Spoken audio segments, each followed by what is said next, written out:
Tanisha. So guys, if you're behind, you got some behind the scenes with our Pussycat Talk podcast. Guys, we're super excited. We're going to give it to you from a Generation X and a millennial point of view on business, relationship, and sex. So let's talk about that, because that's kind of sort of how we got into this. You're a successful businesswoman. How old are you? I am 32. And you're a part of the millennial age. Mm-hmm. For those who don't know what the millennials stand for, what age year is that? 86 to 96, if I'm correct. People have sex every day. The Lord invented sex. Okay, that's how he was born. So you said you're not getting it in on Sunday. Those be the best days. Listen, it's any day for me. It don't matter the day. It could be Monday, Sunday, Wednesday, or Friday. Yeah, we're gonna shock some folks. Some folks gonna be mad. If the opportunity presents itself, hey, let's get this thing popping. A brand new whip. Rose. I ordered a. Here we go. Wait. Before we get into this rose thing, All right. okay, because I'm trying to figure what's the rose. So the rose is like, I don't know if you didn't see none of the posts on I Instagram see or Twitter. it's too much. It's a sex toy. How do the generations start? Because there's technically a lot of generations on the map. You have your silent generation, which is called the lucky few. They were born in 1928 to 1945. My in-laws were born in that age range. And then you have the baby boomers, okay? They were born in 1946 to 1964. And then you had a Generation X from 1965 to 1980. And then the millennials. The best of the best. Boo. Millennials. Go ahead. All right. Millennials, 1981 to 1996. And then you have the Zoomers, which is Generation Z. Okay. So the Generation Z, which is 1997 to 2012. And then what's even crazier is the Generation Alpha, which is 2010s to the mid-2020s. So that's actually the next generation. It's too easy. But some of us don't give it up too quick and too easy and still are manless or womanless. Because you guys be too strong. Y'all don't know how to be submissive. But we don't think that every time you say, hey, we're supposed to be independent, black women that is. From your generation, they are providers for the most part. That was something that was ingrained in the community.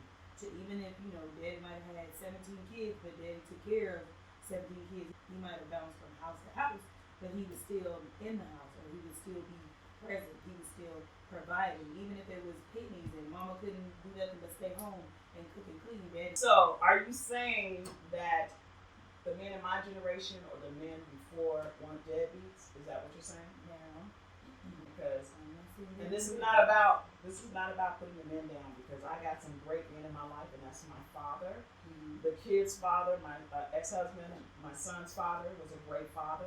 My husband is a great man. I have some friends that are males that are actually great men. So I can't, and that are father and married to and with their children. So I can't say that all men are deadbeat. But was there a time when I was ready to slit my ex-husband's throat? Absolutely. Protector. My dad is a provider. My dad takes care of home. My mom didn't have to work. My mom worked because she wanted to. My dad took care of my mom. So I get looked at by a lot of men in our generation as being bougie or stuck up or too good. But I know, you know what I'm saying? I know what I saw growing up. So I know there are men out there like that. I know everybody's not a deadbeat. I'm not one of the women that out here screaming, men ain't shit. All men ain't shit. I don't scream that. Mom and my daddy washing the car every weekend and making sure that the oil changed. My sons know how to take tires. My other female friends may not agree with some of this, but if a woman will allow you to lead her, you got her. But if you ain't acting right, you're not gonna have You're not gonna lead me off no cliff. Well, I mean, I know. Yes. What? Okay. I mean, you want to be a hoe in the street? Of course not. We sound like you're very sure about that. When you say a hoe, what do you mean a hoe? Because a hoe technically is somebody that sleeps over. Well, that part is true too. Okay. So let me reframe. There's nothing wrong with being sexy, but I think it's a bit much when you are putting everything out there. You're not leaving enough imagination for the man. And then a man don't want everybody looking at his woman. But what I will say is this. They want her to be a bad bee. Right. But that another man will want but it belongs to him, but a sexy one. But what I'm saying is, do you want your girl to look like a stripper when you are out with her? Absolutely not. But there's so many things that y'all said. We should be a little more specific. Your reveal is, yes, I agree. We shouldn't know. But in her case, let's say, we have some cleavage out or whatever a little bit. Wearing a dress, tight dress, showing a little bit of shape. That's sexy. You get what I'm saying? Okay. Maybe a little, what is it, the color on the side of the dress? Yeah, to show a little bit of the leg. That's sexy. That's attractive. That gives imagination. I'm talking about you with your man, or you out with your girls going to the club, Right. and you are wearing a sheer outfit. Club attire. That ain't no damn club attire.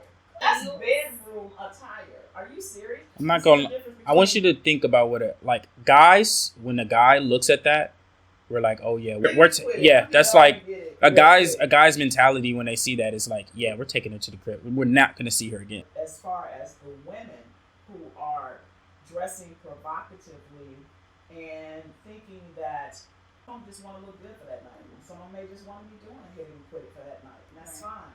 If that's what your intentions are. But if you think that you're going to get a man that way, that's not happening. You mean a man of substance? A man of substance. Okay. That may not even have the guidance. Strong when I'm dealing with business. But when I'm with him, that's an altogether different ball game.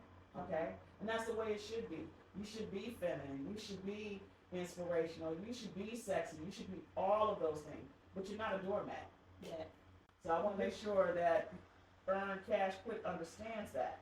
Because the way you made it seem like work for your man, boom. Men are not doing the work that's needed to elevate.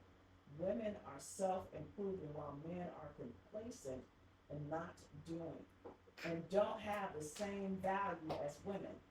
Just my thoughts. To be quite honest, I'm gonna say that about some of the men, because right now there are a lot of men out here that's kicking butt. What is value? It's whatever that's valuable to you. Right. Okay. What's valuable to me is a person that supported me, that got my back. You may not be valuable to me. We're different people, okay? We're different individuals. Just like, do you and your brother like the same type of girl? Exactly. So what's valuable to you is types, I guess you could say. In my experience with men who have a mom like you guys have, who is having moments, she's a strong woman. So I think the type of women, and also for me too, if I look for the type of man like my father, I personally don't think I'm aggressive. I think I'm very direct in how I speak, and I've gotten a lot better with communicating my words to where I'm gonna say exactly how I feel, and it may come out a certain type of way, but I gotta make sure I get it out. Now I've gotten a lot better with slowing it down, think about it before I say it, because it's a way that, you know what I'm saying, I can tell you're being a complete ass. But if I say you're being a complete ass, that comes off really rude and aggressive. Are black women combative and argumentative? No. I think, like I said earlier, we didn't have a lot of fights and a lot of struggles. So it's a lot of stuff that we gotta overcome. And if I feel like you coming off like, if you giving me weak energy, I can't do no weak. You know what I'm saying? I'm not gonna sit here and be, one, I hate the word submissive, just because of the definition. I hate the word. I understand it. I like to use cooperative. As women gotten older, they become stronger, they become independent, resilient, Yeah, their careers. There's a difference between, so resilient is different from independent, right? Right, and that's the point that I'm making. Because independent can be negative. Right, and that's the point that I'm making, because and now they're looking down on the men because accomplished women are looking. I'm only referring to when it affects because it can traumatize a child when they don't have both parents in the household in different ways, right? So if they were born with both parents in the household, how many times even without a mother or like a father was never there, and a daughter yearns a father, you get what I'm saying, and vice versa, it's needed. You get what I'm saying? Or father or mother figure. I definitely agree that children need both of their parents, but in certain cases, if the other parent is, no, I'd rather you be gone. We appreciate it, and we will be back here next week And we're going to be talking some business, men and women in business together. And, does that work? Thank you, Earn Cash Quick. We appreciate you, honey. Sponsored by QB's Vitamins. You can go on over to cbbvitamins.com. And this is being brought to you by Sweet Nectar Pot. And this is being brought to you by Social Currencies at socialcurrencies.net.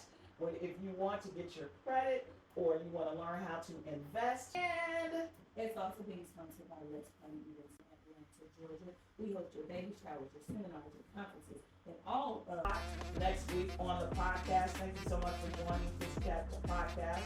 Again, if you have any questions, please just DM. We will be happy to have you on if you want to join us here at Pussycat Talk Podcast. Again, it's Pussy with a double DDY cat with a K.